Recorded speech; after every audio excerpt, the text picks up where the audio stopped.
videos for you this morning. They are what code officials need to know about load calculation, equipment selection, and duct design. It's about 94 minutes or so in all the videos. So you'll get an hour and a half of ICC CEUs today.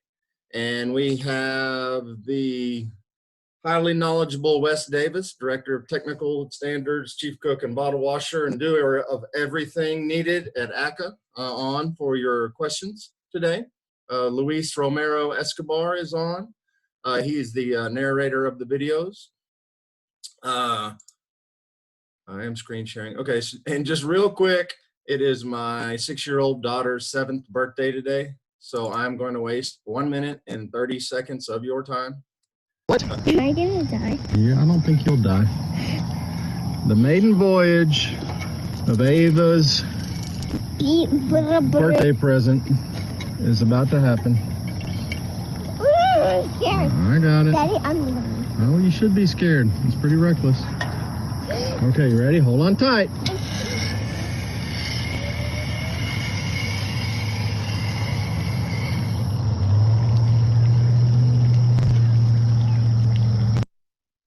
So for those of you with children, I cannot recommend a backyard zip line enough.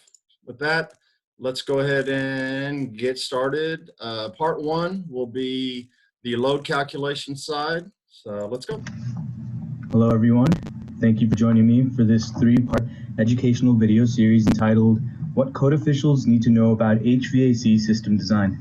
My name is Luis Escobar and I'm the Manager of Codes and Standards here at ACCA, the Indoor Environment and Energy Efficiency Association. This video is part 1 of a series and will cover load calculations. Before we get into it, let me tell you a little bit about ACCA. As an organization, we date back to 1914 and adopted the name Air Conditioning Contractors of America in 1914. But as time and the industry have changed, so have we, and we're known now simply as ACCA. Our mission is to lead America's indoor environmental and energy professionals to business success, and we do that by representing this community with an emphasis on legislative, technical, and regulatory issues. We also provide comprehensive training and certifications for designing comfortable, safe, and energy-efficient systems. And a little bit about me. I've been with ACCA since 2011 when I began as a technical services engineer, and now I lead our standards development, maintenance, and revision activities. I also advocate for contractors within multiple code development processes. I serve on various technical and non-technical industry committees with groups like ICC, ASHRAE, NFPA, IAPMO, and Ansi. And I'm a mechanical engineer by training. Now, there are 2 overarching goals for this video series. First, we want to make sure that you, the viewer, understand the basics of what it takes the designer to do an accurate residential mechanical system design. Second, we want to make sure that we prepare you to conduct an effective and efficient plan review for the purpose of issuing a permit. But I have to make it clear, this is not a design course. That is, you're not going to be able to watch these videos and then go out and do a full residential mechanical system design. That requires a lot more study and preparation. However, you will be able to understand the steps that a designer should be following so that their work is not some big mystery. Now, in developing this presentation, I started with a few assumptions, and I'll share these with you so that you can gauge whether or not this series is too basic for you or if it's just right. My first assumption is that you, the viewer, are fairly new to plans review. That is, you're not a pro with years of experience during which you've become intimately acquainted with system design. The second assumption is that you're not an ex-designer. You've never designed a system yourself. If you have and are looking for instruction on the intricacies of HVAC design, you won't find it here. But check out our website for other design course options at acca.org. And third, I assume that you're not like me and you don't go home to read thrilling manufacturer's manuals and specifications. Hopefully you have a life outside of work. Now, again, this is an introduction to give you the big picture. So let's start. Now, this presentation was originally made in person to a room full of code officials, so they had to sit through all 5 parts over the course of 3 hours. For the video series, though, I broke it up into 3 parts, and each one will cover only one attribute of residential HVAC design. For this video, we'll start by discussing the designer's objectives, then delve into the main topic, which is load calculations. I'll give you an introduction on load calculations' purpose and what it entails, and then I'll talk about the Akha recommended verification points for reviewing a load calculation and share some caveats. Finally, we'll go over the ACCA design review form and other resources that we have available for you.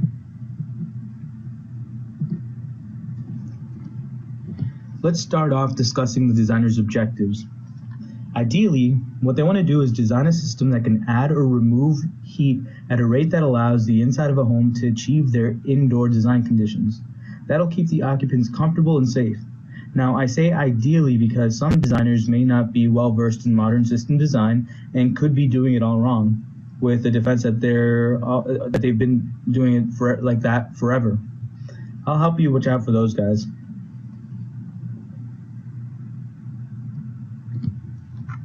So in an ideal world, an HVAC system designer would follow the full Akha design process, which you can see here in the diagram. The boxes on the left are the general steps.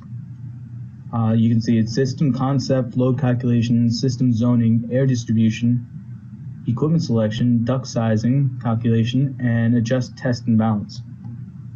The boxes in the middle are the corresponding residential ACCA manuals, and on the right column are the corresponding commercial Akha manuals.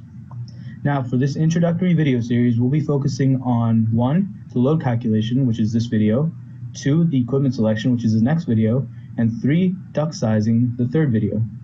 These are the core steps for proper HVAC design, and not surprisingly, the minimum code requirements. If you'd like more information on the other aspects that go into a great system design, such as zoning and balancing, check out our website for our other design courses and training. So, why do we begin an HVAC system design with load calculation? Because of heat transfer, that is, the flow of heat. It's the root cause of all of our comfort problems. Here we see a simple illustration of a home in summertime. It shows all the places where the house gains heat from the outside. It comes in through the walls, the windows, the doors, the roof, ceilings, and depending on where they are, you can even have it in the air ducts. We also have things inside the home that produce heat, like people and appliances. Note that we don't gain heat from the ground, though. Now, in this illustration, we see how a home loses heat in the winter. Basically, it's all the same structural elements as before, but on this one, we add heat loss through the floors to the ground. So the reason that we do load calculation is because of the heat transfer we saw in the previous illustrations. In summer, heat flows into the home, and there are 2 types of heat. There's sensible heat, which is dry heat, the temperature that we see on the thermostat, or the dry bulb temperature. There's also latent heat. However, this is the wet heat, and it's the one that we associate with humidity, and we also call it the wet bulb temperature. In winter, we see heat flowing out of a home, and in this case, we only care about the sensible heat. That's the dry heat again. So in summer, we see a heat gain, which requires cooling for the home, and in the winter, we see a heat loss, so we need heating for the home. It really comes down to simple physics, specifically the second law of thermodynamics. It states that over time, differences in temperature will decrease until there's a thermodynamic equilibrium. It turns out that Mother Nature doesn't like temperature differences, so when there are 2 regions and one is hotter than the other, we'll see heat flow from the higher temperature region to the lower temperature region until they're the same temperature. But we're not like Mother Nature. We like our temperature differences, so we've designed objects and processes to slow, stop, or reverse this physical phenomenon. Think about it. We invented coats so that when it's cold outside, we can put one on and keep ourselves warmer than it is outside. And we use the HVAC equipment to keep our buildings cool in the middle of summer. And now that we have a background down, we can start talking about the load calculation. So what is a load calculation? Well, this is the exact definition. It is the procedure for calculating the rate of sensible and latent heat flow from the outdoor environment to an indoor comfort condition space for summer cooling, and from the indoor comfort condition space to the outdoor environment for winter heating.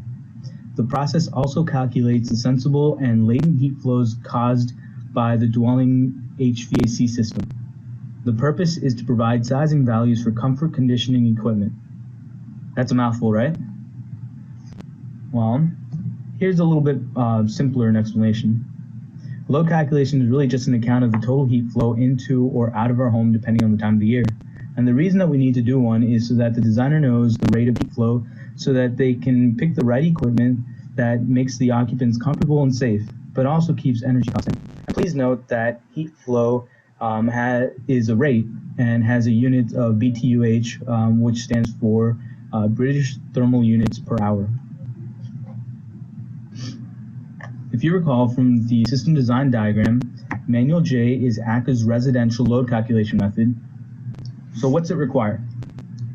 Well, Manual J requires the designer to do a load calculation for two sets of design conditions, which we call the peak loads. For the winter, we have two design temperatures that we use in the load calculation. The outdoor design temperature will be the heating 99% dry bulb temperature. That is 99% of the year, that's over 8,600 hours. It'll be warmer than this temperature, so that's pretty cold. Meanwhile, the indoor design temperature is going to be 70 degrees Fahrenheit dry bulb. And then for the summer, we have two design temperatures used for the load calculation also. The outdoor design temperature will be the cooling 1% dry bulb temperature. That is, for only 1% of the year, so slightly more than 80 hours, will it be warmer than this temperature. So it's actually pretty hot, well, depending on the home's location, but it's hot for that home's location. Meanwhile, the indoor design temperature in the summer is going to be 75 degrees Fahrenheit dry bulb. So where do we get these design temperatures? Where do these come from? Well, the outdoor design temperature will be specific to the home's location. It's the 30-year average compiled by ASHRAE, and Akha's Manual J has these temperatures in Table 1A and 1B. We also have these tables as a standalone document, which we offer for free download on our codes page. And in the fall of 2014, we also began the process of updating these tables to comply with the latest ASHRAE data. The designer is required to use this data for the city listed in the table that's closest to the location of the home. And the indoor design temperature, so that's 70 degrees Fahrenheit for winter heating and 75 degrees Fahrenheit for summer cooling, those were chosen to comply with the comfort charts contained in ASHRAE's Standard 55 on thermal environmental conditions for human occupancy. Here's an example of Table 1A's layout. As you can see, the leftmost column is location. Here there are all cities for the state of Alabama. If we move to the right, we see that the table gives us the elevation, latitude, heating 99% dry bulb temperature, cooling 1% dry bulb temperature, the coincident wet bulb, the design grains for 55, 50, and 45% relative humidity, as well as the daily temperature range for each city. For example, let's look at Birmingham Airport. The 99% dry bulb, which you see there, for heating is 23 degrees Fahrenheit. And the 1% dry bulb for cooling, over on the other side, is 92 degrees Fahrenheit. And at the end we see that the median daily range for Birmingham Airport is right there, medium. So that means that the temperature swing throughout the normal day is not going to vary that much. So before we move on, here's a reminder of what we've covered so far. In a load calculation, the designer needs to account for every source of heat gain or heat loss, and these sources are what we call loads. Again, the example of a home's heat gain in the summer. So you see all the loads. There's loads going through the ceilings, the windows, the walls, the ducts in this case. Now, let's look more in depth at the various loads that are included in a normal load calculation. The first are the loads that will likely have the biggest impact on the final load calculation, and those are the loads due to fenestration. These are loads that come from windows, glass doors, and skylights. And it makes sense if you think about it. If you sit next to a window in the middle of winter, you'll feel colder than anywhere else in the room because heat moves through glass so easily. So a window will lose more heat than a wall, especially when compared to a wall or a wooden door or a ceiling. But there's an important consideration for fenestration, and that's the orientation of the home. That is which way the front door faces. See, the direction that each piece of fenestration, that's each window, each skylight, each glass door faces, plays a big role in the overall load calculation because of the sun's movement across the sky throughout the day. So a west-facing window will have a bigger load than a window that faces to the north, because we're in the northern hemisphere. Knowing which way the front door faces will help the designer get the correct heat transfer values used in a load calculation, and we'll see that a little later in the tables. Now, the next set of loads that a designer has to account for are the opaque panels, and these include the wood and metal doors, above and below grade walls, so that's above and below ground walls. Those are the exterior walls. There's also partition walls, which are interior walls, and there's ceilings and also floors. And remember, the designer needs to account for each one of these. Infiltration is the next load that has to be accounted for. And what infiltration is the uncontrolled air leakage into space through the cracks, the openings, and also leakage through the attic ceiling, the crawl spaces, and or the basement, if it's applicable. And the most precise way to get the infiltration load is to measure it directly using a blower door, but we know that sometimes that's not possible, like for example, if the home's not built yet. And in that case, Manual J has some default values that can be used based on some construction assumptions.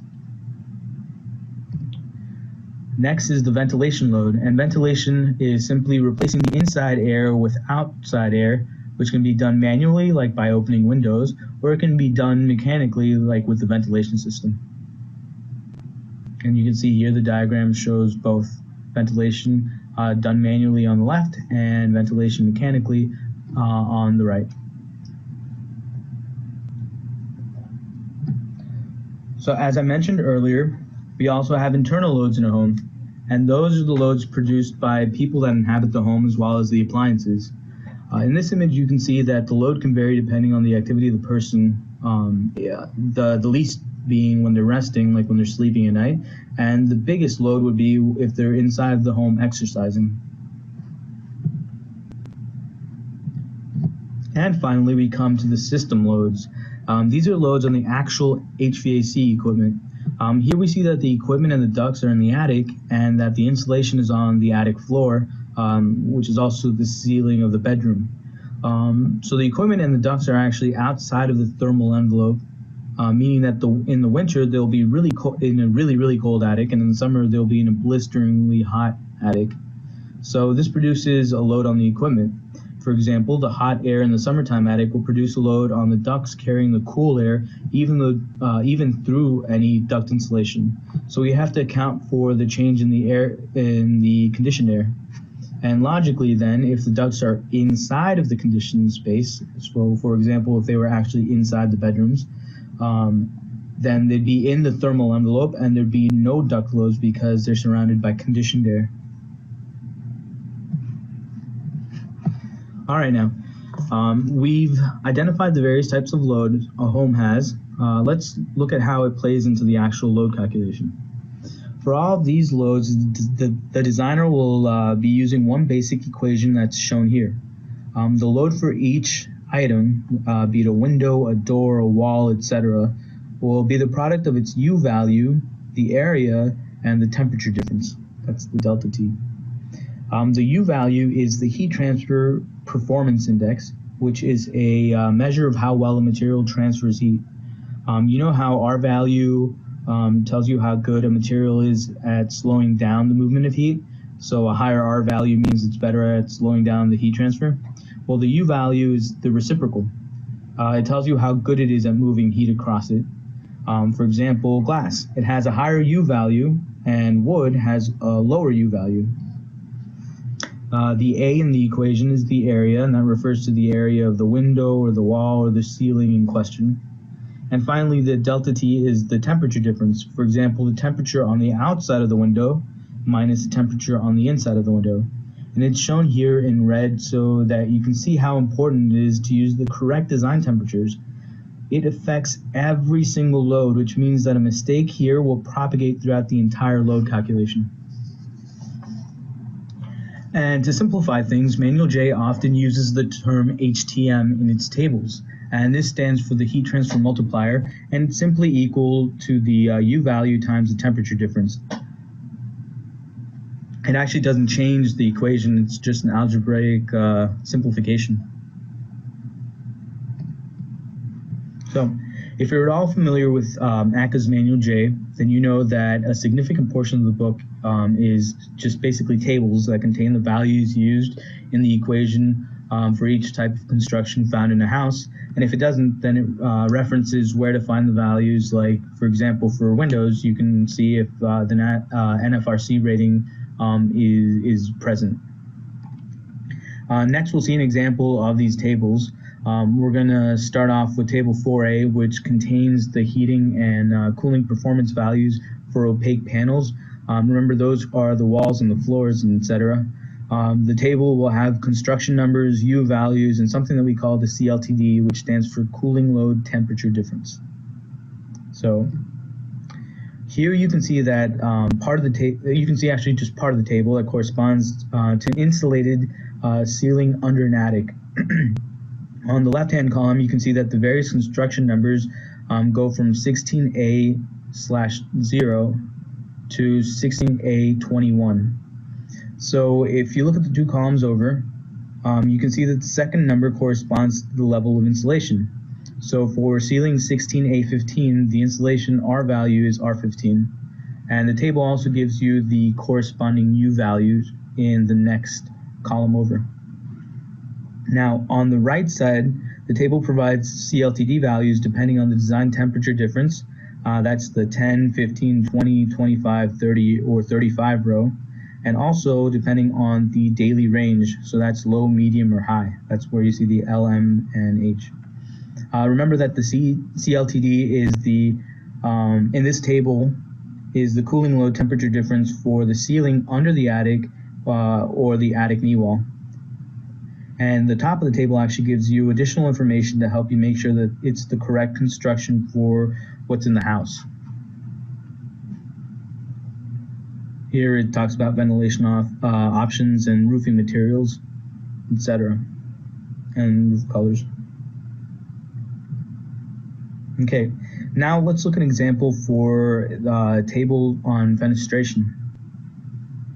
Here we have table 2A for default performance values for generic fenestration.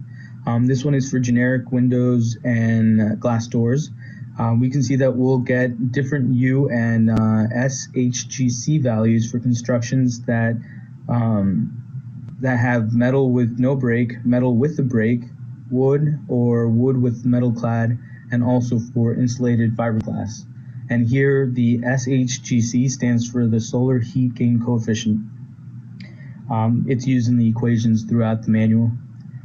We see on the first row that goes all the way across that number 2 is for double pane low E glass design for cold climate, and that it has an emissivity of low E coating of 0.60.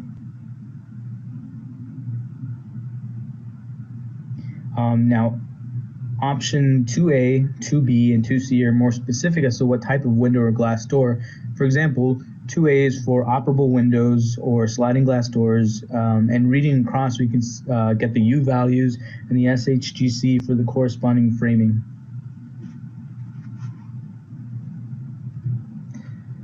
Next we have table 3A/3 or -3 for reflective glass in generic windows and doors.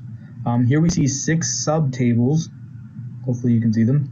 The 3 tables in the top row correspond to a situation where there is no internal shading, while the bottom 3 tables are for vertical and horizontal blinds with slats at 45 degrees.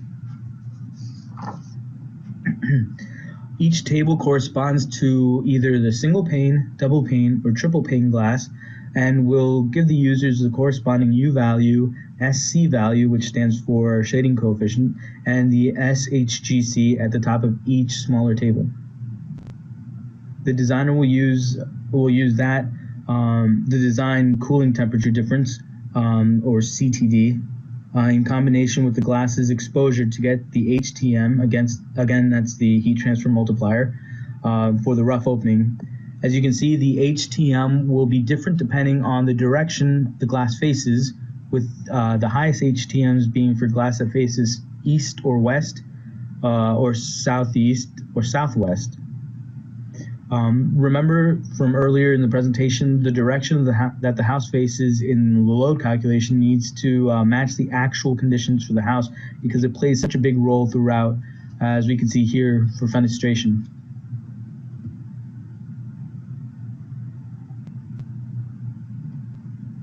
Now, as mentioned previously, ideally the designer would measure the infiltration, but if that's not possible, then Manual J provides defaults, as you can see here.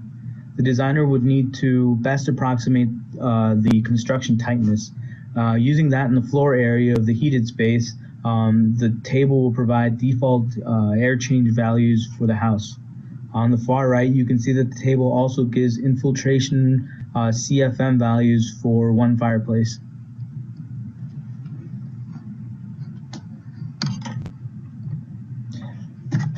The next example of table that we have here is one for the default values for internal loads. The top row gives you a basic default load of 1200 sensible BTUH, that's British thermal units per hour, and that corresponds to a refrigerator and a range with a vented hood.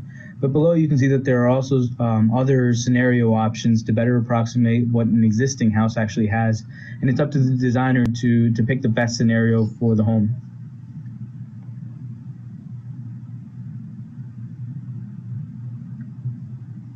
And finally, we have kind of a meta table for duct loads. This table can be used to find the actual table that contains the necessary values for the duct system loads, depending on the location and geometry of the duct system.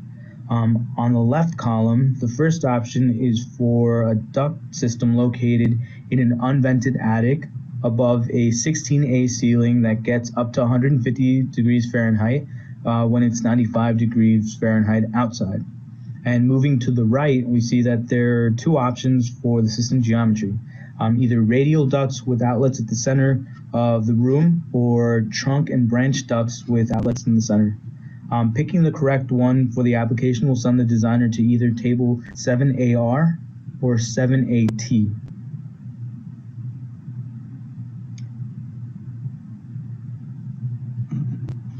So if there's one thing to take away from the example tables we just saw, it's that they can be kind of tricky to navigate, especially when you have to navigate so many for one load calculation. Fortunately though, the designer has 4 main options. The first is to do a simple load calculation that conforms to the requirements of the abridged edition of Manual J. But in order to do this, the home has to be 100% compatible with the AE checklist at the start of the book. This can really only be done for very simple homes, but if it's applicable, then the designer can choose to do it by hand or using the Akha Manual J8 speed sheet. And this speed sheet is a free Excel file developed by Akha that can be used to do a simple block load calculation. But if the house doesn't comply 100% with the A checklist, then the designer will have to do a load calculation that complies with the full version of Manual J. This one too can be done by hand, but it'll be extremely hard and time consuming. I mean, come on, you just saw those tables that we just went through. That's why when doing full load calculation, designers usually use third-party software to make the job easier. But that comes with its own set of issues, which I'll discuss a little bit later. Now, before moving on to the next slide though, I just want to point out that Akha does vet third-party software for compliance with the Manual J8 procedures. You can find a listing of the approved software on akha.org under the Standards tab and selecting the approved software.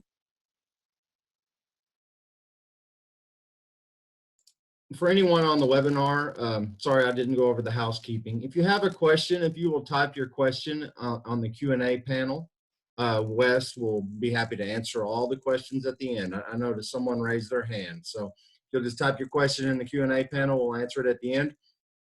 If you're having any audio or video glitches or anything like that, if it's typically just needs to restart Zoom, just close out of the webinar and hop back in, and that alleviates the problem almost all the time. So we'll get right back to it. We're tab.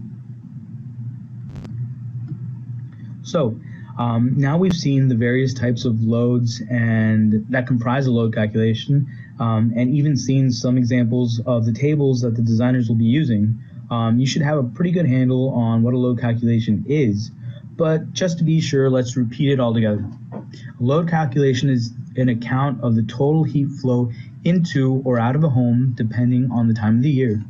And basically, the designer will be accounting for every wall, window, door, infiltration, person, etc. for the home at 2 times of the year, one for heating and for cooling. But you, the plan reviewer, have limited time and resources. Surely you can't check every single detail of every submitted load calculation, and we understand that. So instead, we need to identify specific, discrete design parameters that you can check easily and that'll help you gauge the accuracy of any given load calculation. I'll be going over those in the next slide, but first let me explain that by accuracy, I mean that the designer followed the correct procedure. Because we're not going to be checking every aspect of the calculation, there's a possibility that a small mistake was made somewhere. Maybe the wrong SHGC value for a window, who knows. But by checking some aspects, we can be sure that the overall calculation will not be severely affected. And finally, I'll give you some caveats to help you out even more. So here's a list of 9 aspects of a load calculation that we at ACCA recommend to be checked on every submitted load calculation. They were chosen because they're easy to verify, but if all 9 points are correct, then the designer obviously followed Manual J's requirements. The first is the location of the home. If you're located in Minneapolis, Minnesota, the top line of the load calculation shouldn't read Los Angeles, California. That designer wasn't paying attention, and the load calculation will be completely wrong. And if something that simple is wrong, you can bet that other things will be wrong. The next one is the outdoor design conditions used in the load calculation. For most jurisdictions, this will be pretty uniform for all of the load calculations that you'll see from any contractor, because there's usually only one location for Manual J, Table 1A or 1B that corresponds to your jurisdiction. Now, those jurisdictions that have more than one area, for example, Fairfax County, which has 3, will have the discretion to choose which set of outdoor conditions best matches the house in question. The indoor design conditions are next and should be uniform. That is 75 degrees Fahrenheit dry bulb for cooling and 70 degrees Fahrenheit dry bulb for heating, unless there's a code requirement that supersedes this. Next is the all-important orientation of the home. Remember, the direction of any glass faces will play a big role in the overall load calculation, so that the orientation in the home of the home in the load calculation has to really match the actual home's orientation. Next is the number of occupants in a home, and that's pretty simple to check since it's simply the number of bedrooms plus 1. Manual J assigns 1 person per bedroom except the master bedroom, which has 2. That's just the default. Conditioned floor area is also pretty simple to check since it should equal what the home's conditioned floor area is or what the plan says for a home that's not yet built. The next 2 checks pertain to fenestration. The eave overhang depth and internal shading for windows and the number of skylights should not be different than what the home has or what the building plans show. If the internal shading isn't known, then Manual J actually has defaults that should be used, and that will be in one of the tables. And the final check is a simple arithmetic check to be sure that the sensible and latent heat gain in the summer is equal to the total heat gain. You'd be surprised how many times those don't add up. Now, while our recommended minimum verification points are easy to check, we also have some warnings for the overall review for you. First, know that some designers actively try to fudge the numbers to get bigger loads than the house really has, and they do it in a number of different ways. They may change the outdoor design temperatures because they opine that the numbers listed in tables 1A and 1B are incorrect for their location. They may want higher numbers during the summer so that they can oversize the unit to avoid callbacks. This should not be permitted. The numbers in table 1A and 1B are industry accepted numbers that ASHRAE has compiled over decades and is a better reflection of the actual condition than the designer's whims. They may change the outdoor design. Oh, no, sorry. They may also be changing the numbers by applying a factor of safety to the final load calculation, the final total load. That is, they'll just add an extra 5 or 10 or 15% just to be sure, just in case they messed up. And this is also not permissible. Manual J is an engineering tool that already has an inherent and appropriate factor of safety built into it. Other designers may try to use the worst case scenario. For example, for infiltration, they may try to use defaults for loose construction, but for a new home built to code, that would be completely wrong.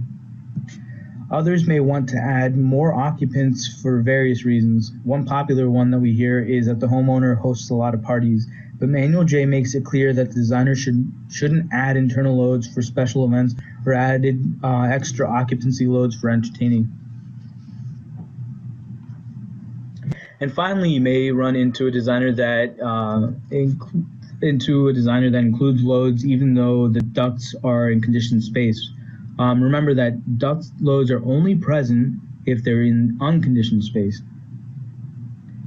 And overall, Manual J instructs the user to be thorough and reflect the actual condition of the home. So any deviation from this shouldn't be permitted. And finally, one more quick note. Wes Davis, like I mentioned in the beginning, is on the webinar this morning. We can do real-time chats. There's a chat feature as well. So feel free to chat with Wes as we go. Is that okay with you, Wes, just doing some live chatting on the chat screen? Yeah, absolutely. I was going to say I might save some questions for the end if I see like a bunch of folks asking about the same thing.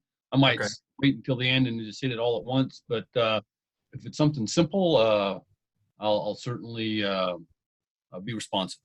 Okay. What do you think about have you caught that question that's come through yet about the speed sheet? Yeah, the website. Yeah, I just got that, opened it up, about to dig into it. Okay. All right. We'll get back to the video and we'll catch that one at the end then. Awesome. Thanks. Remember I mentioned that the using third-party software has its own issues?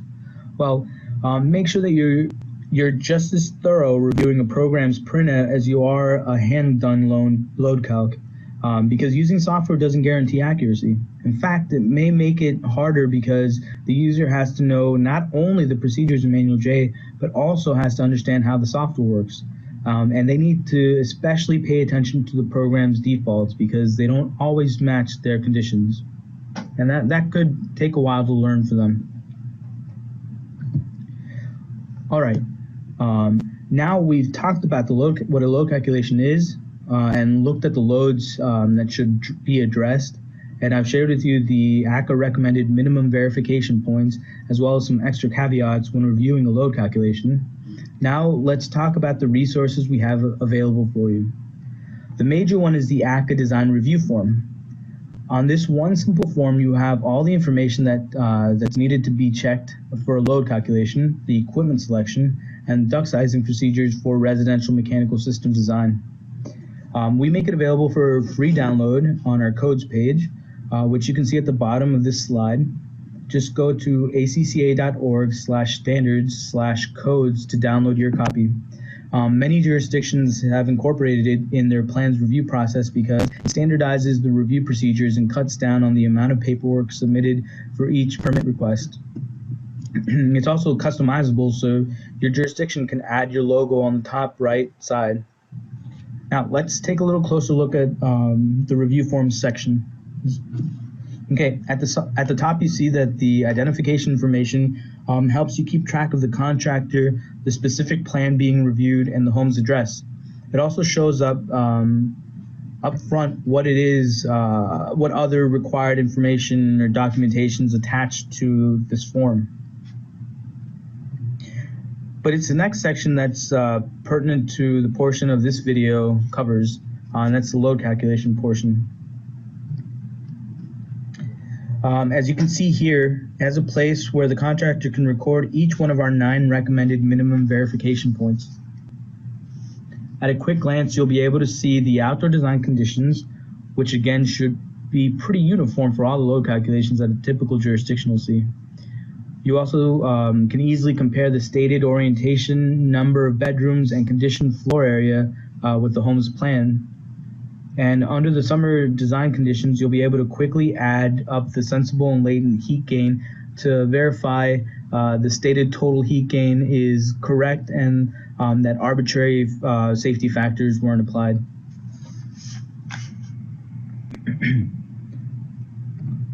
Now, I want to stress that this form is available to you for free. All you have to do is visit Akha's code page. Again, the link is right there. Now, another resource that we have available that we've developed specifically for code officials is a booklet entitled Bob's House. Essentially what it is a case study that walks you through all the steps of a residential HVAC system design. So you'll see an example of a model home from the beginning to the end. And this booklet is available for purchase at Akha's online store, which you see here is akha.org/store. And for those wishing to go a little deeper and get a better understanding of the design process, Akha also offers various design courses. The introductory one is the Designing for Quality Installation, which can be taken as a 3-day in-person course here in Arlington, Virginia, or as an online certificate program that takes around 22 to 25 hours to complete. This one's comprised of 28 videos on demand and can be taken at your own pace. Now, those that already have a solid understanding of mechanical system design can take our educational program in Instructor Certification, that is EPIC class, to become an instructor of HVAC system design. And this course is an intensive 4-day course that's also available here in our offices in Arlington, Virginia. And we always encourage anyone that can make it to attend the technical sessions at our annual conference each year. For more details on that, check out acca.org. All right, thank you everyone for joining me on this video covering the first aspect of residential HVAC system design. That's the load calculation. The next. All righty, we will be headed to the next one now. I've got a video in the series pulled up separately, so I'm just going to exit out of that one. Do you want to, it's up to you, Wes, you want to go ahead and answer that one, or you want to hold them all till the end? Yeah, no, that's perfectly fine. So the question that came in was about the speed sheet that we offer as a resource on our website. And the question was, it's indicated this is a training tool, and that really is its primary intent. We have one for Manual J, Manual D, Manual S, and then for commercial, we have the Manual N commercial load calculation software. And all of these are meant to be primarily used for schools when they're teaching process. Some software companies offer free demo versions of their software, and those are used as well. But this process is these speed sheets are not meant to be approved versions of the software. Lewis, I believe, hit on the fact that if you go to our website and go to standards and codes and then click on approved software, you'll see the list of software that we have approved for use. So I hope that answers the question. If I missed some aspect of what you were looking for, please let me know. No, I think you nailed it. And just for the code officials on the line, I know on that Acca residential system design review forum that you and I both are trying to talk code officials into using a permit application. It does give an option for that abridged version of the manual J, and typically any kind of speed sheet or abridged for permit application, you really want the full form that is available. Can you just speak generally about the difference between wet and dry bulb, when you use which and why? What in the world, like someone off the street that's just heard that but doesn't really know the difference, wet bulb, dry bulb? Sure. Yeah. So the wet bulb, the dry bulb temperature is just what you would see on a thermometer. And if anybody's been to Phoenix and to Miami, you know that 90 degrees is different in one place and the other. They're both hot. They're both uncomfortable. But while the Phoenix 90 degrees is going to be hot, it's dry heat. And in Miami, that 90 degrees, you're gasping for air, you're sweating profusely, and it's because the wet bulb temperature in Phoenix is very low, and it's higher in Miami where there's more moisture in the air. So the wet bulb temperature encapsulates both what you would see on a thermometer and what you would read on a hygrometer, what measures moisture in the air, grains of moisture or relative humidity. So it's factoring in both what's on the thermometer and the amount of moisture in the air. All right, and then just for the code officials and the HVAC, everyone on the webinar this morning, you notice that this video is all of 6 years old, and I don't know if anyone noticed the U values and the solar heat gain values that he pulled out of the chart for Windows back then. Well, you notice Windows today are literally stopped about twice the thermal flow that they did just even 10 years ago. And so that's why that 400, 500 square foot per ton rule of thumb that may have kept a house comfortable 20 years ago, in my mind, windows and window improvements are the biggest reason that we've really got to up the floor of the industry and really get away from any of that rule of thumb stuff and really get into the science of which we're going through today. I did want a quick comment. That Bob's House book, I've heard good things. Can you tell me about the author of that? I've heard he's kind of a crazy eccentric.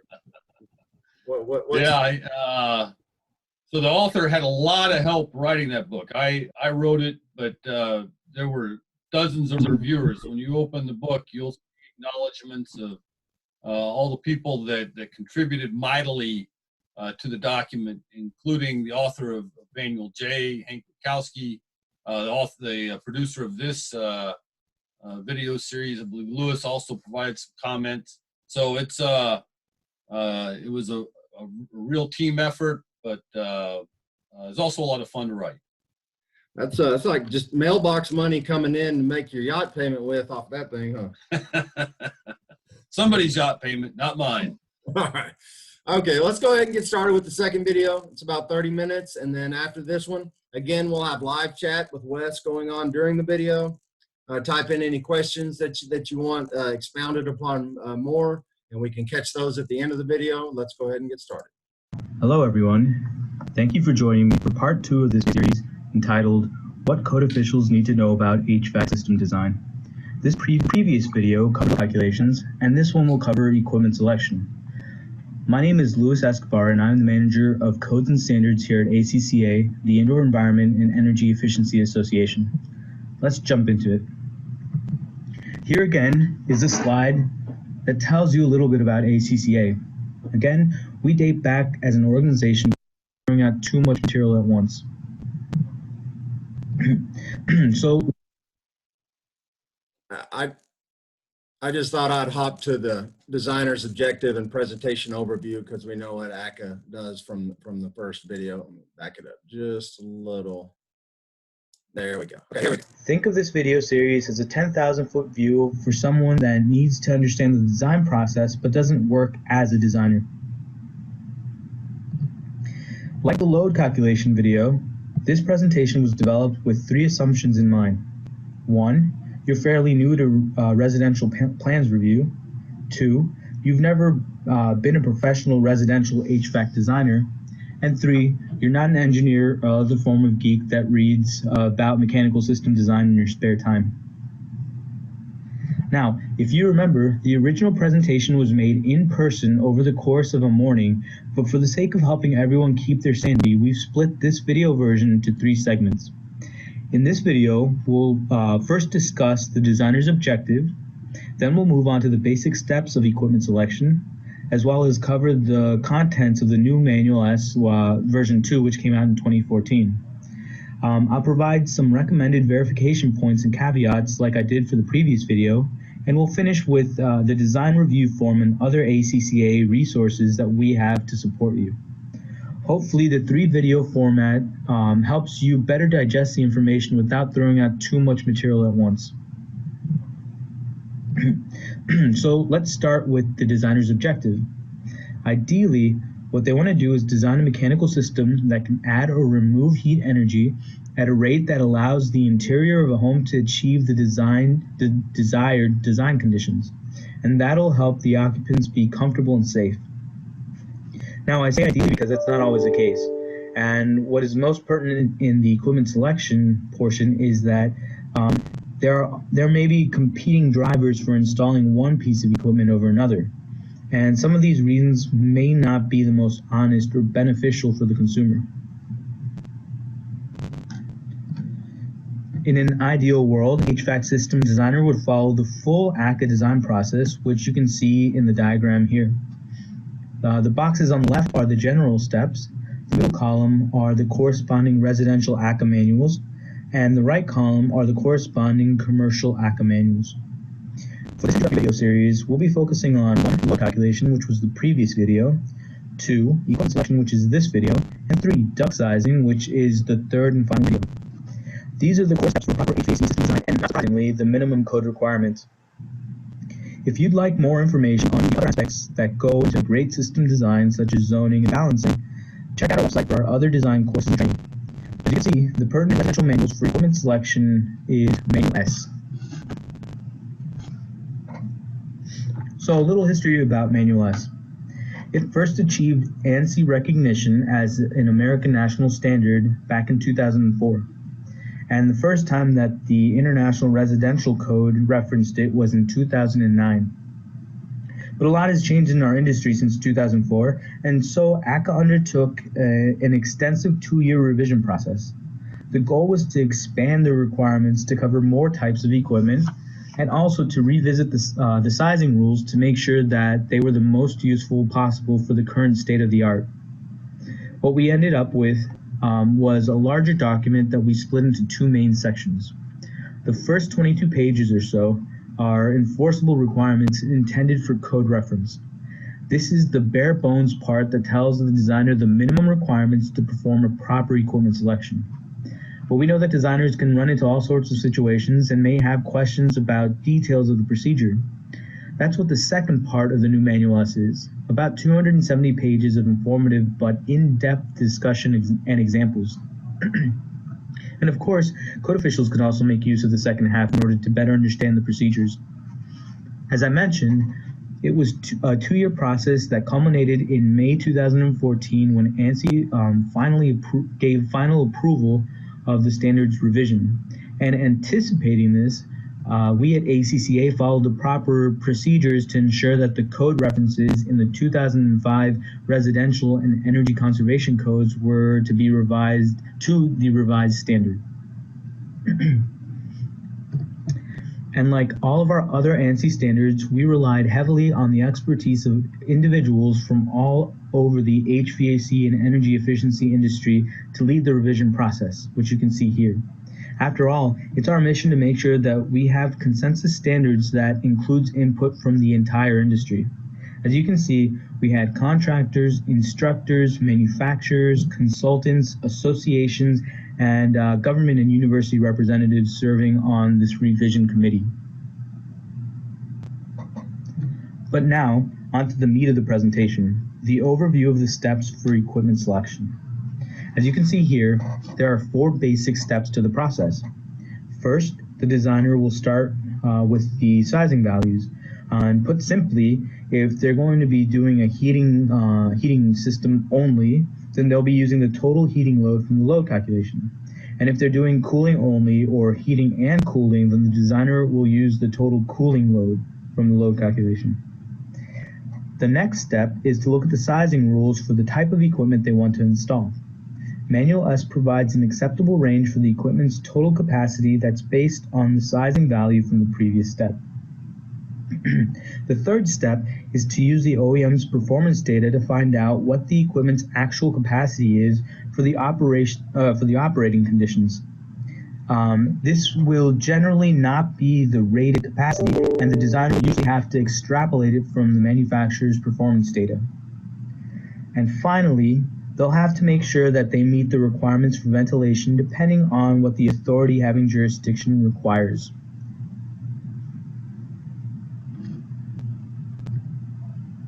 Now, before we get into the details of the equipment selection steps, let's look at the types of equipment that it covers.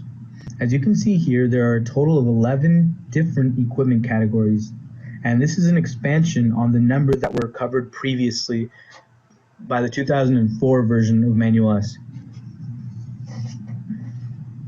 We still have requirements for cooling only equipment, heat pump equipment, furnaces and boilers, but now we also have sizing requirements for heating coils, for water heaters, for dual fuel systems, for dehumidification and humidification equipment, for AHAM appliances, and even for direct evaporative cooling equipment.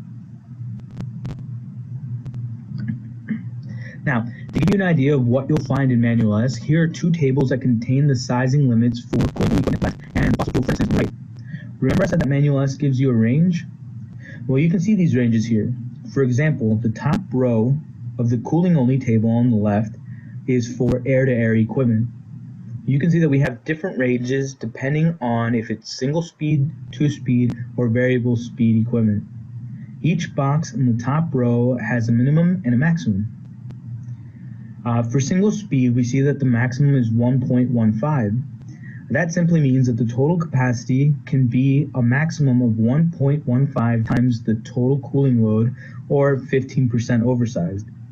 The minimum is now lowered to 0.9 times the total cooling load, which equals out to 10% undersized. And remember, these numbers are in comparison to the sizing value.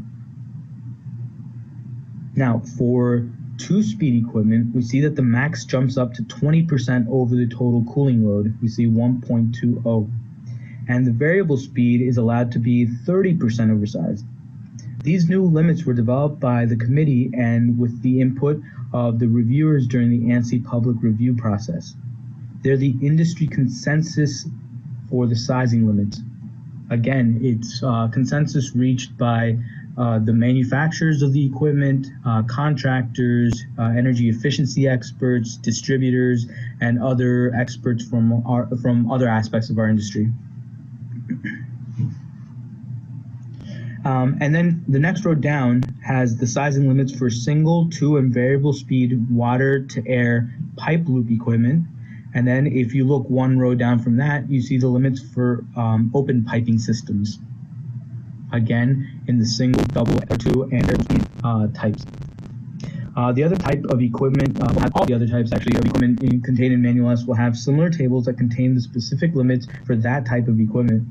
On the right of this slide, you can see that the fossil fuel furnaces that are heating only, that's at top level, are limited to 1.4 times the heating load.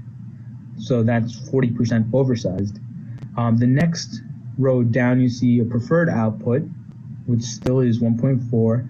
But if you go down to the third row, you'll see that if it's a furnace that's used for both heating and cooling, then it's allowed to be 2 times the heating load, which is 100% oversized.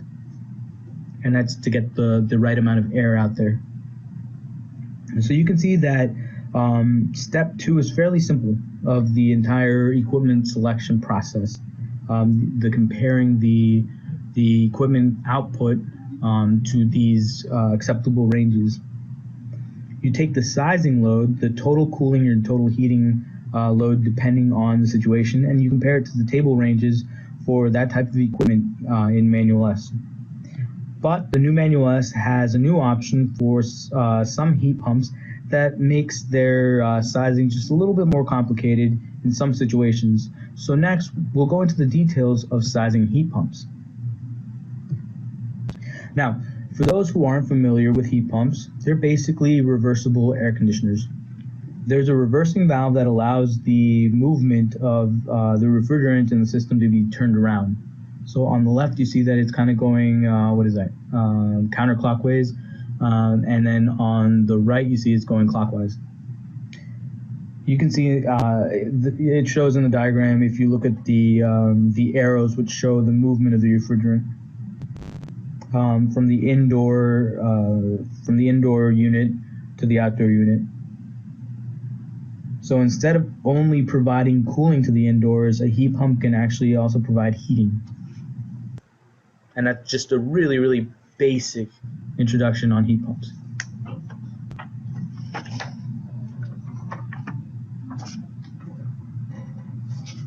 Like I mentioned, heat pump sizing is just a little bit more involved than, say, a straight air conditioner or a heating coil. So we'll discuss the heat pumps because if you can handle the harder case, you'll breeze through the easy stuff. Now, to be able to properly size a heat pump, the designer will need to answer 4 additional questions that are specific to this type of equipment. First, they'll need to evaluate what condition applies. To determine this, they'll need to know the sensible heat ratio from the load calculation, and also the new weather proxy, called the heating degree days to cooling degree day ratio. The default condition is condition A because it applies to every situation, but a new condition B can be used in limited situations to help with the heat pump's performance in cold climates. And we'll see the detail of this condition situation in the next few slides. But on to the next one, the second question that they'll need to know the answer to is what type of heat pump they'll be installing. Like we saw earlier in the cooling only table, the sizing limits will depend on if it's air-to-air or water-to-air equipment, with slight differences for pipe loop and open pipe systems. Also, like we previously saw, we'll need to know the compressor speed, that is if it's a single speed, 2-speed, or variable speed compressor equipment. And finally, we need to know what the distribution system will likely be because it has an effect on the sizing limits. Ductless is allowed to be a little more oversized than the ducted equipment. Let's see the details of these so-called sizing conditions for heat pumps. Like I mentioned before, there are 2. The default condition A that always applies, and then the special condition B. Now, condition A is for when we're mostly concerned with moisture control. So the requirements for using this condition is that the sensible heat ratio is less than 0.95. In other words, for the total cooling load, less than 95% is sensible or dry. That means that there's a non-negligible latent, aka moisture load. The other qualifier is that this new proxy of heating degree days, that's HDD, to cooling degree days, CDD, is less than 2.0. Please note that HDD is based on 65 degrees Fahrenheit, while the cooling degree days, CDD, is based on 50 degrees Fahrenheit. For more information on this, please see Manual S. I'm not going to go into all the details on this ratio because it can get a little out into the weeds and a bit confusing, but Akha has updated its Manual J tables 1A and 1B for outdoor design conditions, and these tables now have a column that contains this ratio for the vast majority of the US. It's as easy as looking it up in the table. Essentially what the proxy is, though, is a scientific way to tell if a specified location is cooling or heating dominant. If the ratio is less than 2, then it's cooling dominant, and it's based on research from the National Renewable Energy Laboratory. Again, if you really want to geek out on the subject, check out Manual S because there's a lot to go over on that. So to recap, condition A applies when there's a sizable latent load in the home, or, and that's important, or when the home is located in a cooling dominant location. Now, optional condition B is the cool new one. The size limit for this condition, the limits are higher, which we'll see in a moment, but it's not always applicable. To be able to use these limits, the sensible heat ratio has to be greater than or equal to 0.95, and that means that the latent load for the home, the moisture load for the home, is less than 5% of the total cooling load. And also, the HDD to CDD ratio, the proxy, has to be equal to or greater than 2. Essentially, if the SHR, the sensible heat ratio, is greater than 95% and the proxy is higher than 2, then you're more worried about the heat pump's performance in heating applications. But both have to apply. This one's an AND, whereas previously for condition A it's OR, for condition B it's AND. So just because you don't have a latent load inside the home doesn't mean you can use this condition if the proxy for the location is not at least 2.0, because that home is in a heating dominant location. Or it's not in a heating dominant location. Or if you happen to be in a location with the proxy that's greater than 2 but have a sensible heat ratio of like 0.85, then you also can't use this condition because you'll run into moisture issues. So here are the sizing limits. Condition A on the left, and you can see that they're almost identical to the sizing limits for cooling only equipment.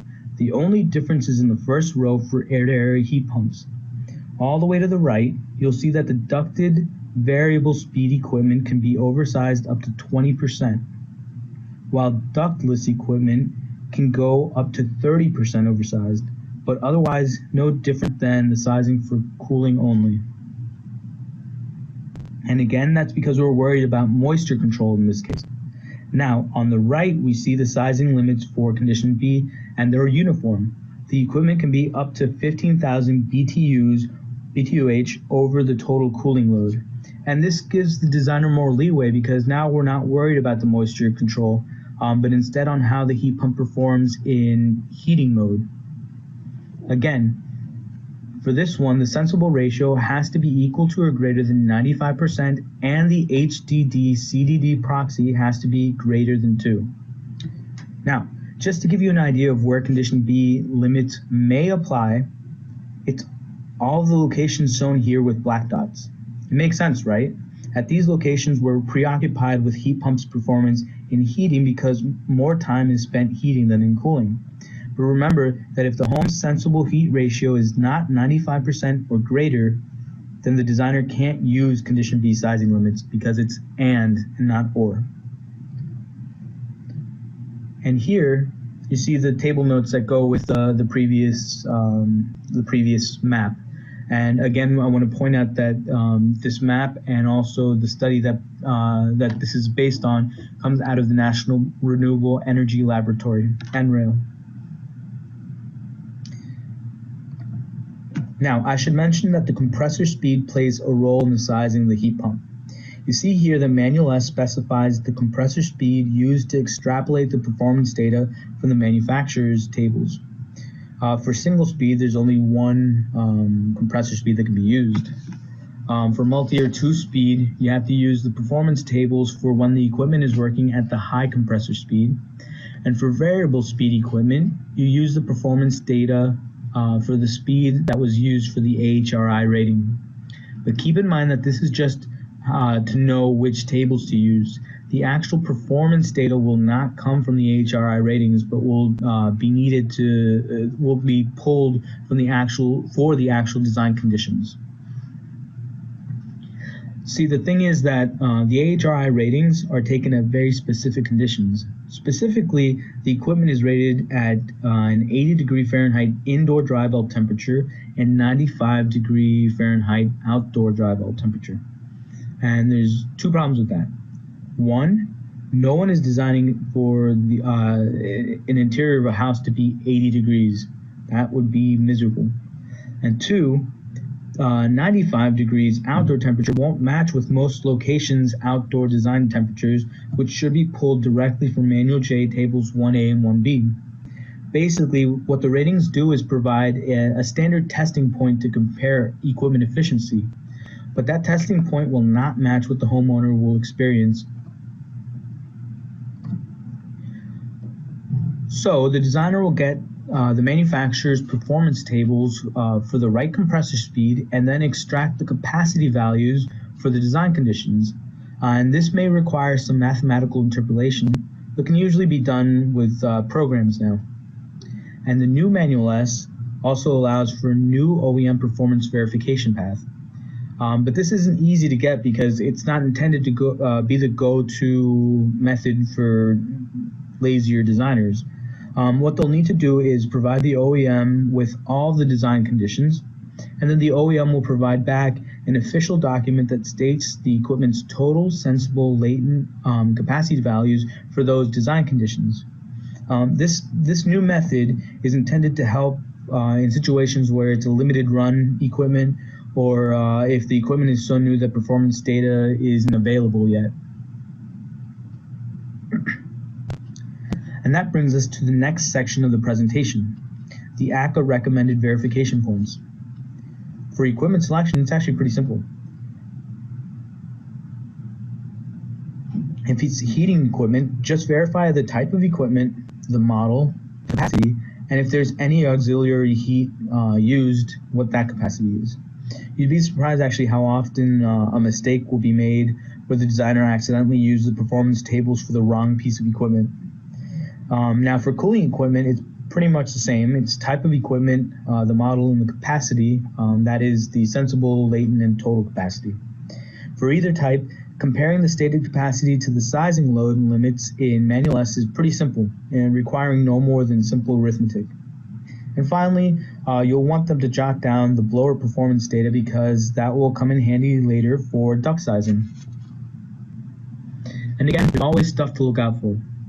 For example, some designers will erroneously use the AHRI rated capacity, but remember, unless they designed to 85 degrees indoor and 95 degrees outdoor, this will be incorrect.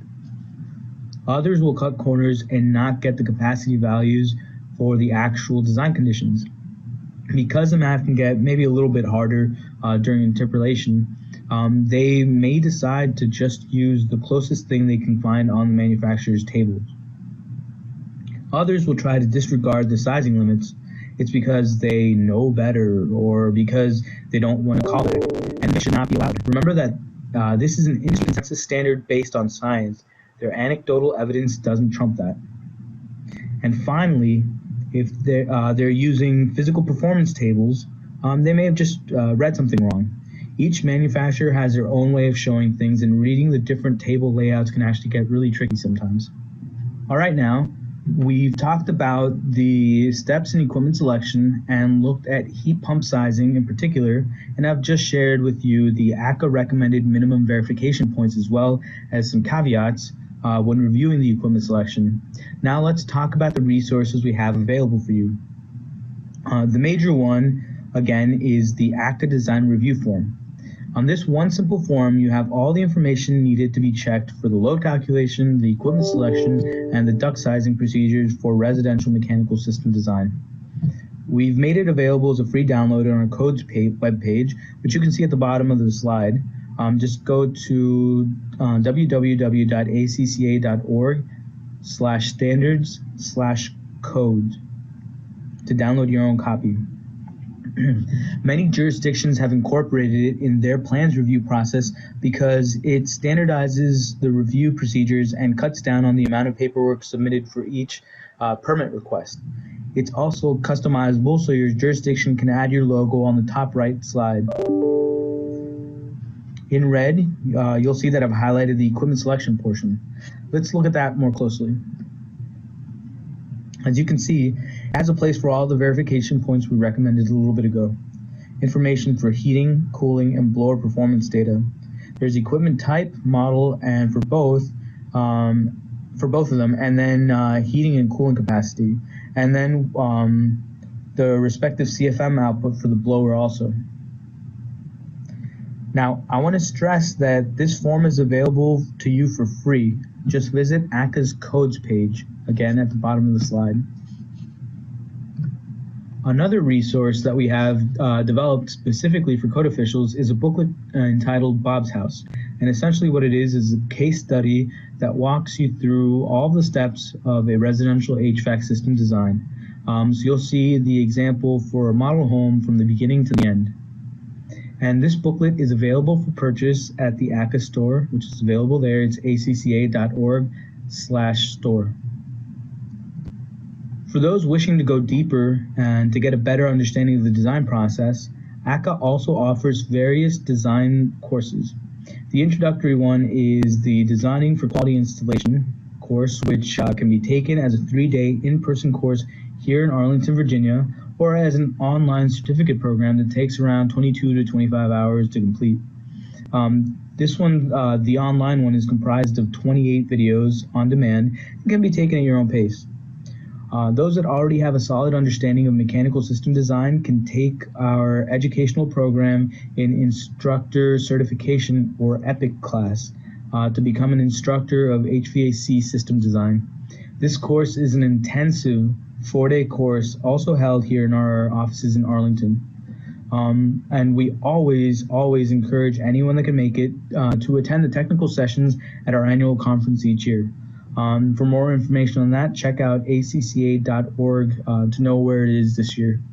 Thank you everyone for joining me on this video covering the second aspect of residential HVAC system design, the equipment selection. The next video in the series is part 3 on duct design. Bye.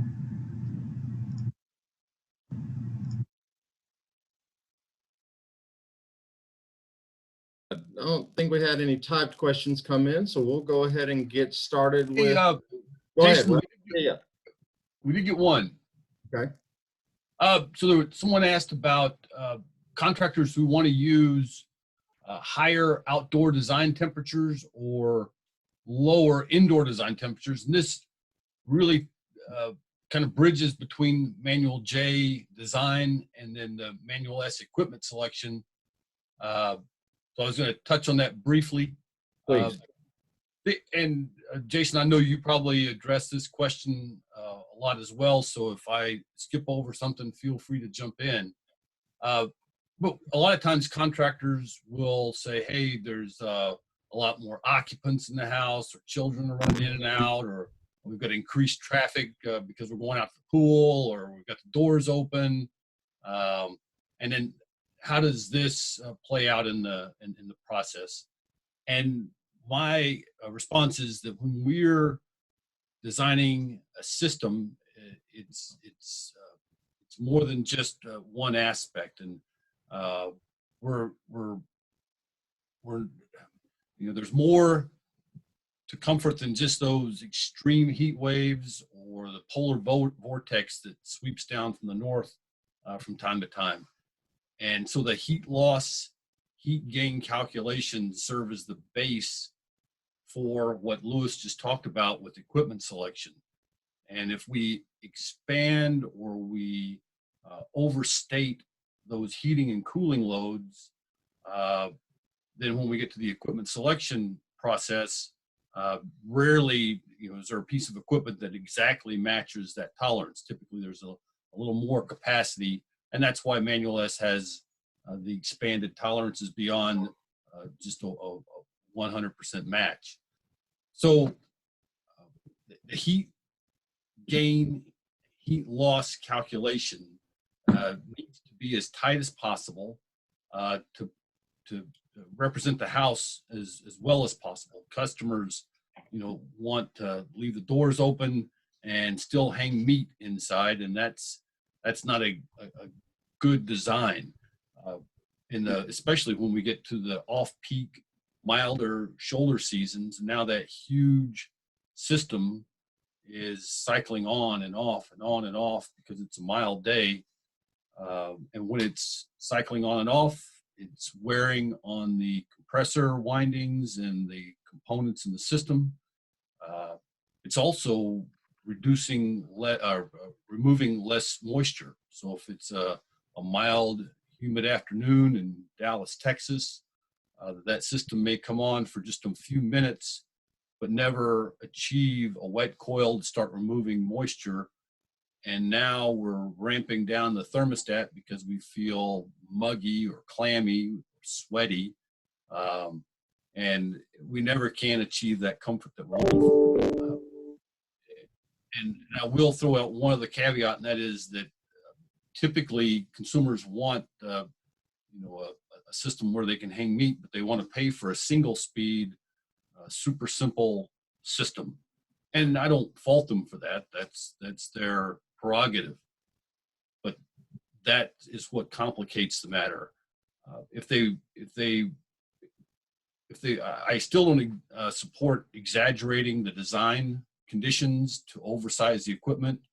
I would recommend instead that they use multi-stage equipment where the tolerances have a little more room to provide a little more capacity during those extreme peak conditions. If they do want to have a pool party and leave the doors open, I'm not saying that that system will be able to keep the house comfortable, but it has more capacity to do something like that.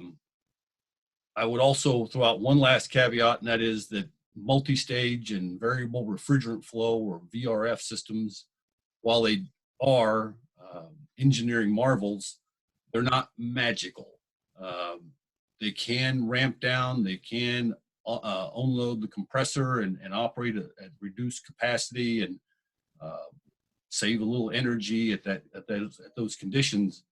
However, every system has a limit, and it's not going to ramp down to zero, essentially. So just be careful. This is again, this is a process, and we have found that if you perform a rigorous manual J heat loss, heat gain calculation, you still have a little bit of buffer built in. Hank Rakowski, the author, said somewhere around 10, maybe 15%.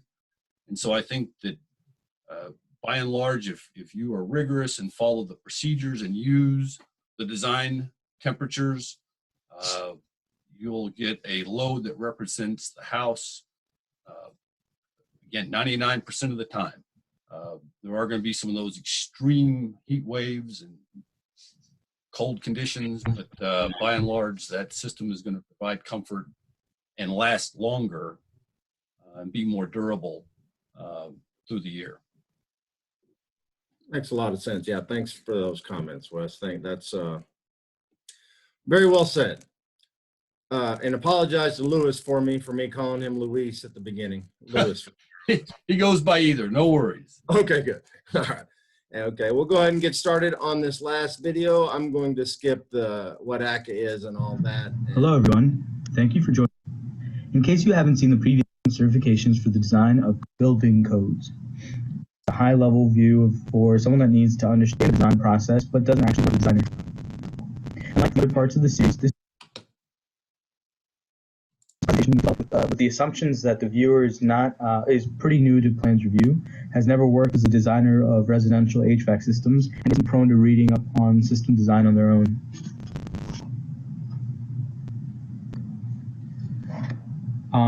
And if these assumptions are not true of you, then you may find that this presentation is too basic and may be better served by our other design courses. Please visit ACCA to see our other offerings, or skip back to the end of this video where I talk about those.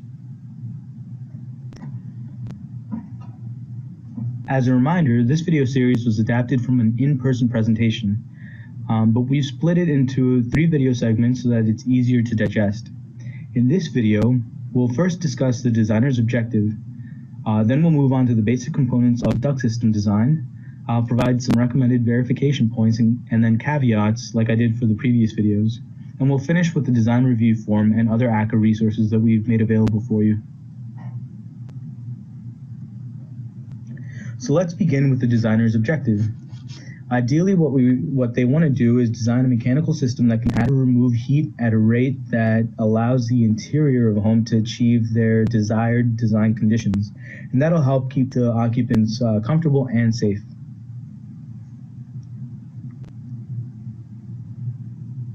Now this diagram presents the full ACCA system design process. The blue boxes show what the steps are, and in the middle you'll find the corresponding residential ACCA manuals, with the corresponding commercial manuals farther to the right. For this introductory video series, we're focusing on 1. The load calculation, which was the first video, 2. Equipment selection, which was the previous video, and 3. Duct sizing, which is this third and final video. These are the core steps for a proper HVAC system design, and not surprisingly, they're also the minimum code requirements. If you'd like more information on the other aspects that go into a great system design, such as zoning, adjusting, testing, and balancing, check out our website for additional training. This presentation, however, will focus on Manual D, which covers duct sizing.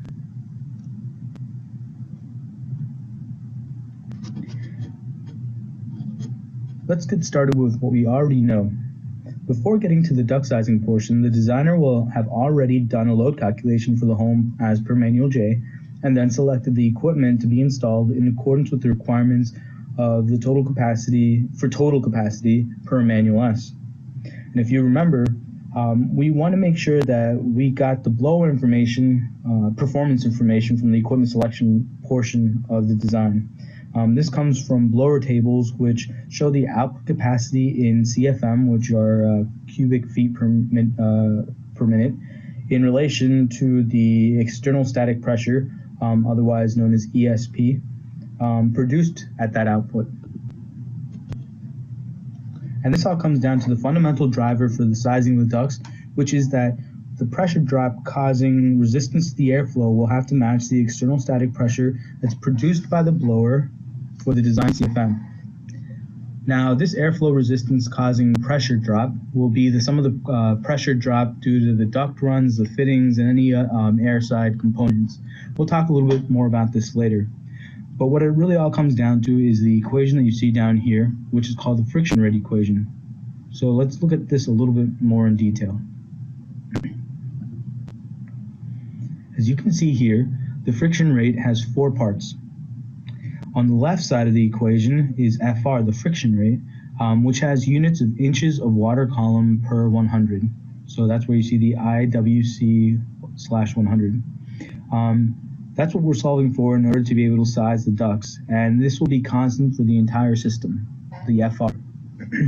On the right side, on the top, we see the pressure drop, PD, which is multiplied by the constant 100. Now, this PD can also be called the available static pressure, and it's equal to the external static pressure, or ESP, produced by the blower minus the component pressure losses. These component pressure losses are the losses that you get from the grills, from the filters, from the coil, and other airside components. So really, we could write another equation to take the place of PD that we see here in this friction rate equation, and that would be ASP, that's the available static pressure, is equal to ESP, external static pressure produced by the blower, minus CPL, or component pressure losses. We'll keep the equation how it is for now to keep it simple, but keep that in mind. Now, at the bottom of the equation, we see the final part of the equation, which is the total effective length, or TEL, of the longest path in the duct system.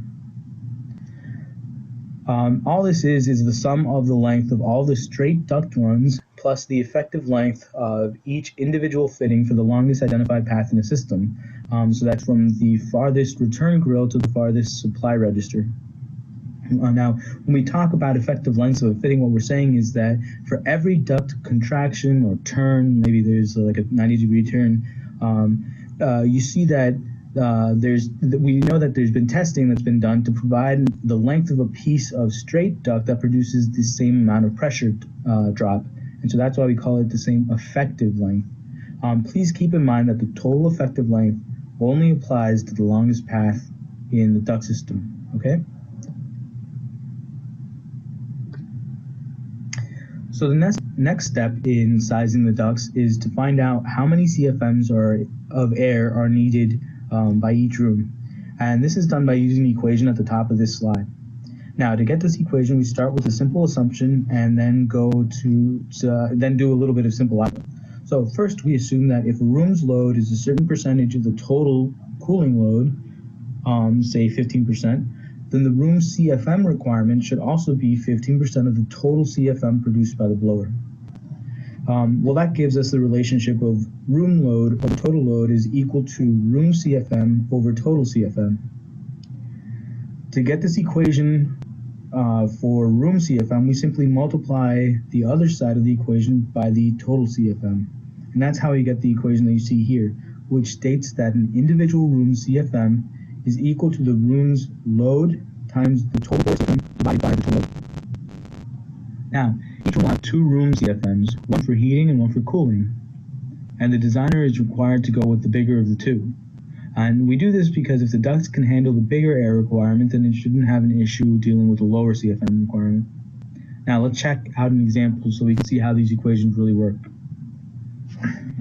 All right, say we have a system that has a blower CFM of 1,000, a heating load of 60,000 BTUH, and a cooling load of 48,000 BTUH, which we see at the top of this table.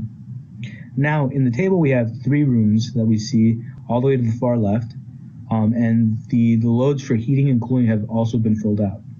Let's make sure they're correct, though. If we add the first column of numbers, we have 4,800 plus 19,200 plus 24,000 BTUH equals 48 BTUH, which correctly matches the total cooling load stated above.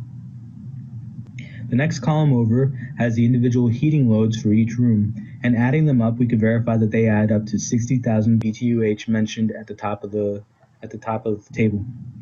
So now we know that the total blower CFM, which gives us the total loads for cooling and heating, and the individual rooms load contribution for heating and cooling. Now, using the equation that we saw on the previous slide, that is, room CFM is equal to total CFM times room load divided by total load, we can get the room's required CFM for both cooling and heating seasons, and if which have now been filled out in these columns. It's CCFM for cooling CFM and HCFM for heating CFM. If we look at the last column to the right, we see that each room's design CFM was chosen because it was the bigger of its cooling or heating CFM requirements. Now, keep in mind that some rooms' design CFM will be the cooling CFM, while others' design CFM will be the heating CFM, and there's nothing wrong with that. Remember, we went in size for the bigger requirement. Okay, so now we know the friction rate, which is equal to the available static pressure times 100 divided by the total effective length, and we also know how to calculate the room's design CFM. So let's look at an example design. Here we see a pretty basic duct system design. We see that on the left there are two return runs, that's R1 and R2, and on the right we see three supply runs, S1, S2, and S3. The diagram tells us that the blower produces 1,000 CFM at 0.60 inches of water column. So that's the ESP, the external static pressure. Each supply in return has its associated total equivalent length and the room CFM, which was worked out the same way that we did in the previous slide. Now remember that the total equivalent length is the sum of the length of the straight parts and any fittings to get to that individual supply register or return grill. Now, quickly we can check that the CFM on the return side, R1 plus R2 is equal to CFM. Also, we can see that the CFM on the supply side, S1 plus S2 plus S3, also is equal to 1,000 CFM, which is the blower CFM, so we're all clear on that. Now, let's just find the longest path from the furthest return grill to the furthest supply grill. On this simple design, it's pretty obvious that that's the path from S3, supply 3, to R2, return 2. So we add their total equivalent lengths together to get the combined total equivalent length of 480 feet for the longest path in this system. Here, I should point out that in some complex systems, the farthest runs aren't always the longest TL paths, the total equivalent length or effective lengths. For example, if for some reason the path to one supply register has a lot of turns or fittings, its total effective length may be much bigger than the total effective length of a further register that's simply at the end of a straight duct run. So now let's look at some additional info that's not seen in the diagram. We'll assign values for the component pressure losses, In this case, there's three types. The first is the pressure loss for the coil, which we'll say is 0.08 inches per water column.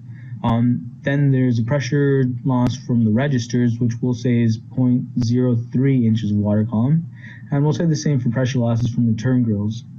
So the total component pressure loss is 0.08 plus 0.03 plus 0.03, which is equal to 0.14. Now I should mention that a designer will actually have very specific numbers for this depending on what is actually in the system, and they should go with that. So each register will have been tested and they'll have a component pressure loss associated with it. Same for each grill, for each coil, every aspect of their design should actually reflect the physical properties of the system. Now, remember the friction rate equation? That is, the friction rate equals the available static pressure times 100 divided by the total effective length of the longest run. Well, the last thing that we need to do this calculation is to calculate the available static pressure, which is simply the blower's ESP, the external static pressure, minus the component pressure losses. So the available static pressure, ASP, is equal to 0.60, which we've been given, that's the blower ESP, minus 0.14, which we just calculated. So that equals out to 0.46 of inches of water column. That's our available static pressure. Now, if we plug that and the TL that we originally had of 480 feet into the friction rate, it gives us a total friction rate of 0.096. Okay, so what do we do with this now? Well, first we need to make sure that the friction rate we just got fits into the friction rate wedge. On this graph, we see that the x-axis represents the available static pressure, the y-axis represents the total effective length. The diagonal lines you see are simple representations for different values of the friction rate if you plotted it out.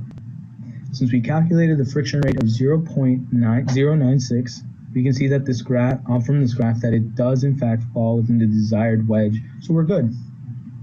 If it hadn't, then we would run into air velocity. You can see from the graph that above the wedge, we'd have a fan that's too weak, and below the wedge would mean that our fan is way too powerful for our needs. So let's go back to the diagram we were looking at earlier. Here we'll do the math for sizing each part of the duct system. Now, remember that we know the total effective length to every register and grill, as well as the associated room CFM. Well, we actually know a little bit more. Like, we see that the room CFM for supply 1 is 100 CFM, and we know that the blower is producing 1000 CFM. So the trunk from the blower to the run out to supply 1 is moving 1000 CFM.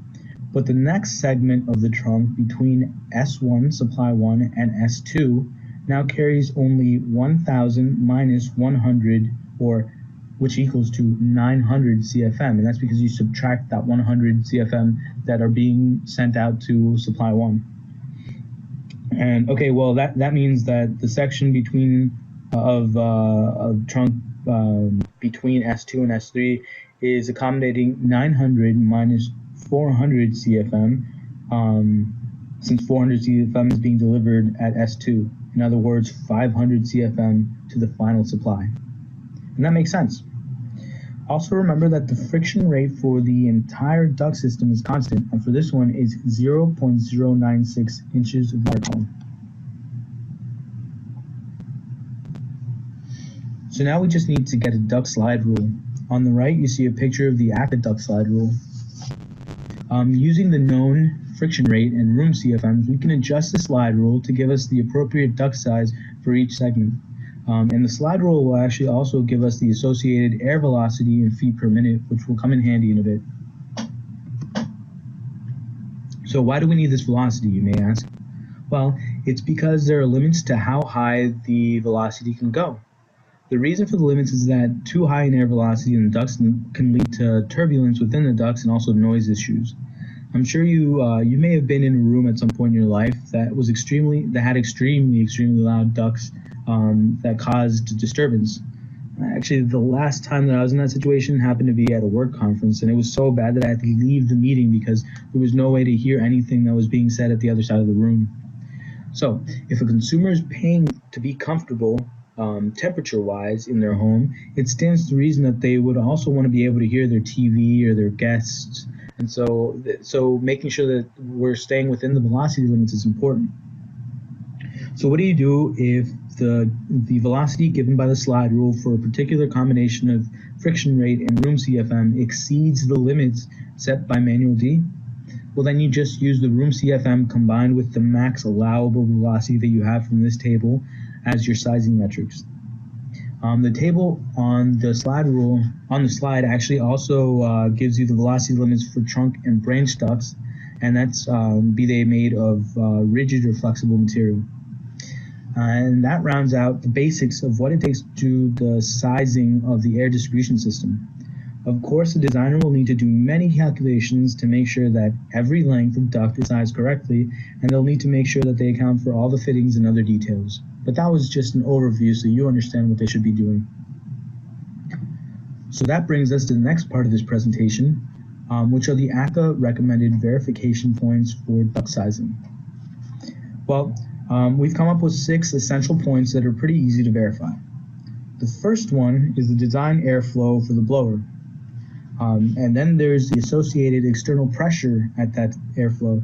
And these are pretty easy to verify from the blower table. Then there are the component pressure losses. That's the sum of all the losses caused by the coil, the filters, the grills, the registers, etc. Next is a quick arithmetic check to make sure that the available static pressure is in fact equal to the external static pressure minus the component pressure losses. You should also verify the total effective length used in the friction rate equation for the longest path from the farthest return to the farthest supply. And finally, do a quick check to make sure that the friction rate falls within the wedge and was calculated correctly. But like for the load calculation and equipment selection portions, you also need to watch out for a couple of things in the duct sizing portion of the HVAC system design. The first thing is to watch out for designers that use a rule of thumb. The one that we see the most often is to assume that the friction rate is always 0.10. And that's not always the case. If one designer always seems to have the same friction rate, going to make sure that they're actually doing the calculations based on the physical system and not just cutting corners and using the same one. The second thing to watch out for is that they didn't make a simple arithmetic mistake. It happens, but for duct sizing, it should be really easy to catch because they're simple equations. And remember that it doesn't matter if the designer did a thorough load calculation and then followed the proper procedures for selecting the equipment.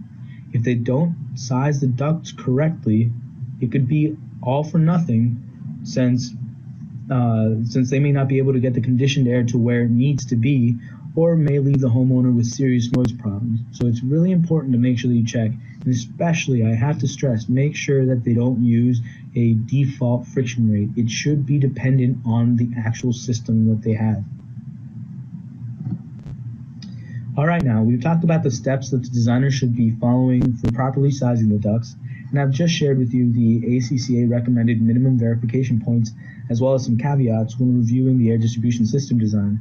Now let's talk about the resources we have available for you. The major one is the ACCA Design Review Form.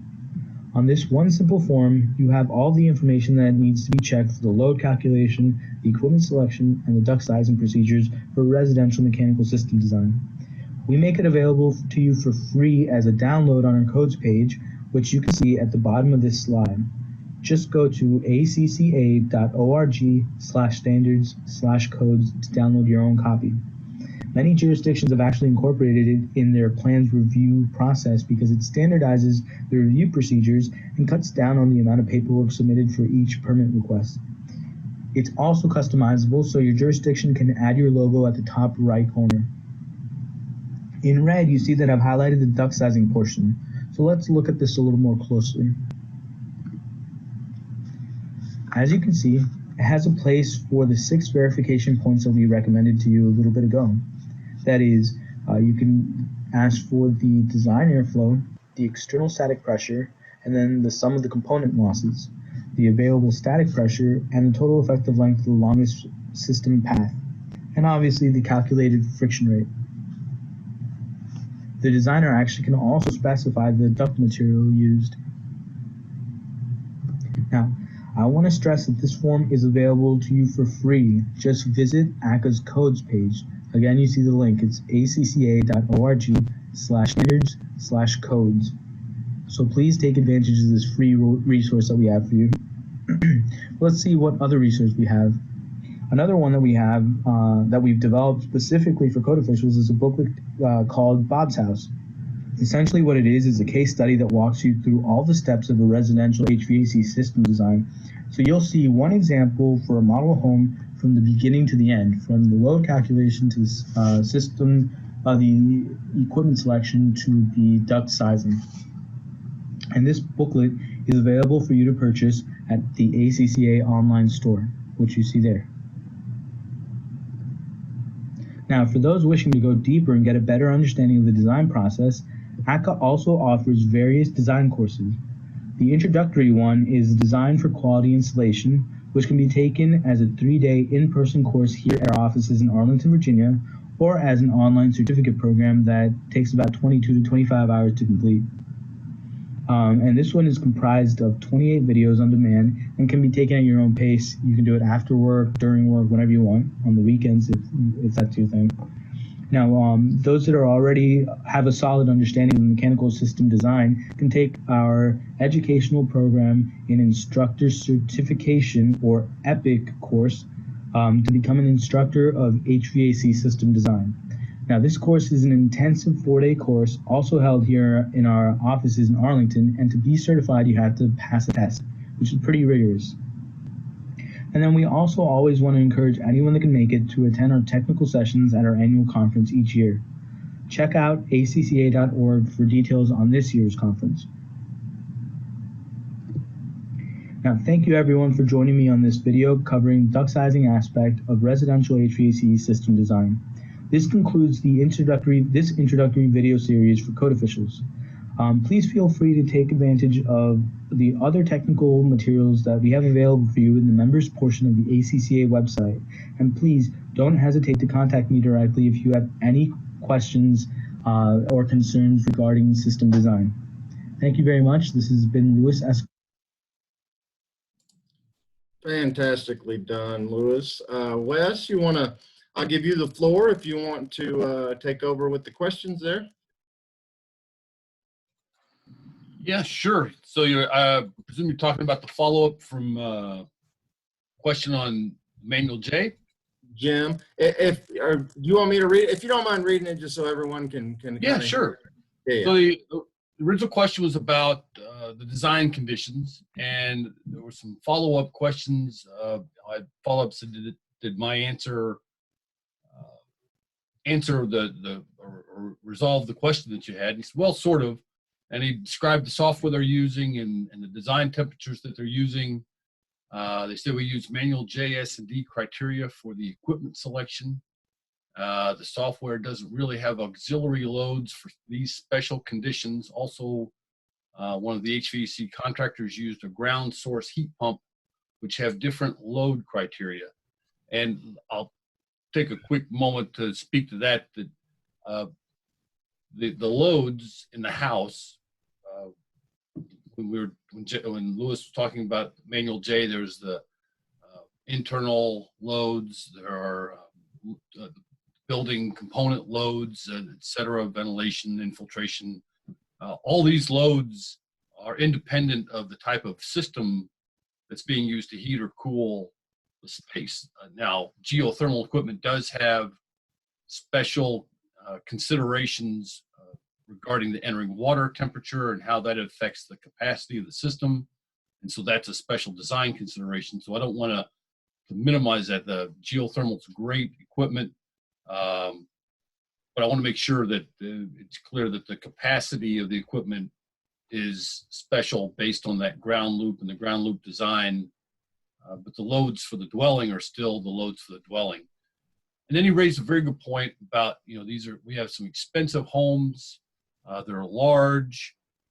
These people have paid a lot of money and they don't want to be hot in the summertime. They don't want to be cold in the wintertime. And I certainly commiserate. I certainly understand. But if you've got a large dwelling, then you're bordering on some special design issues. When we're talking about a 1,500 square foot ranch on a slab with a single speed system, that's the sweet spot for Manual J. The calculations in Manual J still apply to that 7,000 foot multi-level house on a hilltop, but now you're getting to a higher level of engineering and considerations, and if you want to size or consider we're going to have doors open and we're going to be out on the pool and people running in and out, well, then now we're at a whole different level of intricacy and complexity. Again, Manual J still applies. The sizing guidance in Manual S still applies, but we're entering a different level of engineering and design than a typical single-story dwelling in our region. Okay, makes sense. Jason, Well, I know that you interact with code officials a lot, and I would welcome if you've got additional comments or insights. No, I don't. I think your insight and comment are as thorough as I could think of, at least at this time. I mean, it's kind of all, no, I don't have anything to add. I can try to make something up and talk. I'm usually pretty good at that, but I'm just going to call it good with your explanation. I was going to throw out that ACCA is currently in the process of revising Manual S, and so this is probably something I should have brought up at the last session. But regarding the equipment sizing, we are that's the manual that's under revision, and so if any of the members or any of the participants on the call today have recommendations or comments or things they'd like to see addressed, we are certainly receptive, and feel free to shoot me an email, or you can send it to, you can send it to me. I'll make sure it gets factored in. I'm glad you brought that up. And I know the new executive director of TACA, if you would like for me to solicit opinions from TACA as well on Manual S suggestions. Great, yeah. Yeah, okay.